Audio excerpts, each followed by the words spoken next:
Yes, my viewers and subscribers, it is a good report, a positive report, a positive report. West Indies, they got the better of South Africa in the second ODI game of the series. And I must say, a couple of things that we need to tighten up on, couple of things here and there. But generally speaking, a good victory. To see West Indies score over 300 runs, and the bowlers, gave us a little bit of scare every now and again, but to see them score that much runs and then go out there and defend it, it was pretty good. And it wasn't one-sided. We saw Temba Bavuma getting a brilliant century, probably one of his better ODI performances. So it was a good game. It was definitely a good game. When South Africa was actually threatening to take the game home, we would have seen Alzarri Joseph and Akil Hussein, come back in the action and would have created a way home for us, so to speak. So it was an okay game.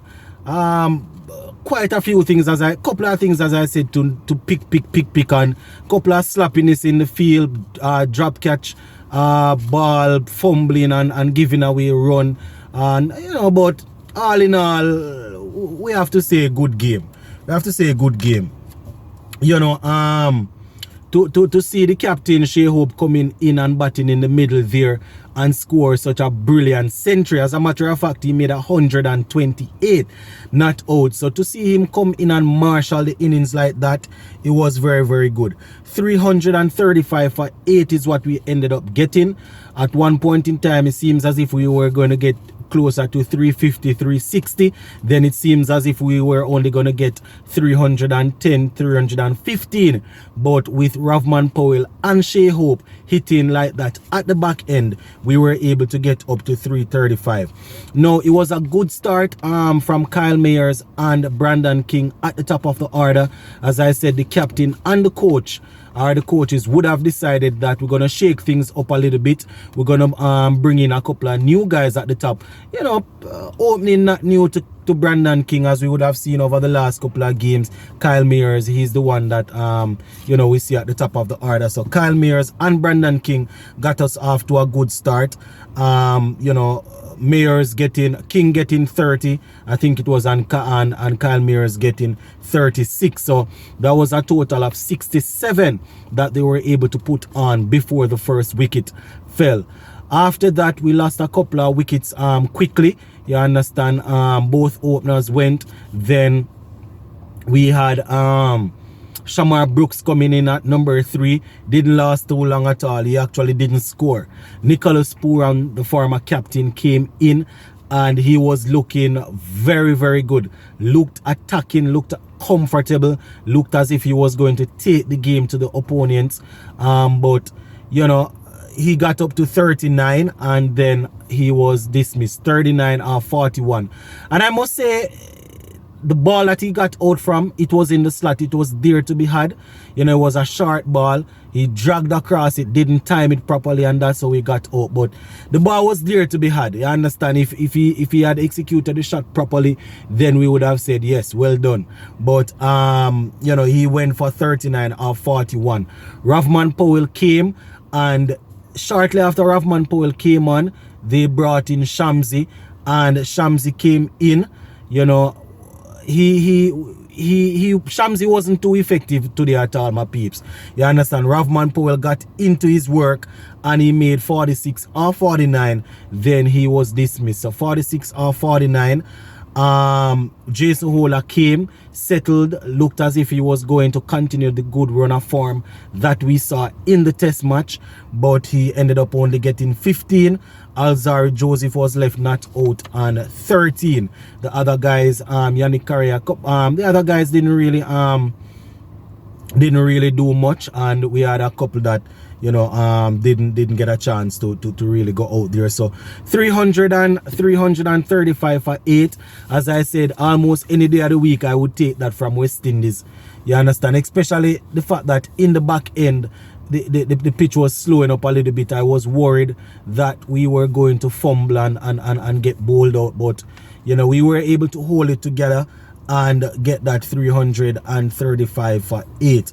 So South Africa, they needed 336 to win. Quinton de Kock and the captain Temba Bavuma seemed as if they really and truly wanted to take the game to us from the get-go. Seemed as if the plan was to take it away from us, and they were able to put together some runs before we eventually broke the partnership. You understand? De Kock, he had 48 off 26. Temba Bavuma would have gone on, went on to make 144. As I said, looking extremely good. You know, bringing that form from the test into the ODI game. 144 off 118. Masterful knock. You know, when you see the opponent batting and you are saying, boy, it seems as if he's going to bat us out of the game, but you are enjoying the innings just the same. You understand? 144, as I said, he would have gotten. But apart from Quinton de Kock, who made 48, you know, the other guys didn't really manage to didn't really manage to do much. And after Temba Bavuma was dismissed in the latter part there, we saw that, you know, we had a clear road to victory. You know, he and Lugi and Ngidi were building a little partnership. You know, as I said, we saw Alzari Joseph and Akil Hussein coming back in, and they were able to take the game away from them. So Joseph, he ended up with 3 for 53 off 8.4 overs. Akil Hussein 3 for 59 off his 10 overs. Odin Smith was expensive. He had 1 for 40 off 1 for 40. Kyle Mears 1 for 40 also. From his 6, Yannick Karaya had 1 for 47 from 5. Jason Holder didn't pick up any wicket, gave away 45 runs from 7 wickets. No, Yannick Karaya, he started off extremely well, but you know, coming in and breaking a partnership at the time when we definitely were in need of a wicket, but in the back end he wasn't able to hold things together and he went. But as I said, it was a good game. It was a good performance from the team. As I said, couple of drop catches out there, couple of misfield. Bowlers were a little bit over the place some of the time. You know, Odin Smith being wide and short. You know, in discipline. Same thing from the former captain Jason Hole at one point. So, you know, I don't want pick too much. We won the game. We scored over 335 and we managed to bowl them out for under 300. So we're going to take the victory. We're going to take the victory, and maybe in another video we will look at a couple of other things that a couple of the things that we need to improve on. But I'm just going to leave you guys with the good feeling here. We won the game by, what is that, a total of 48 runs. Shea Hope getting man of the match in the first game that he's captaining. So big up to the team. Yeah man, big up on yourself.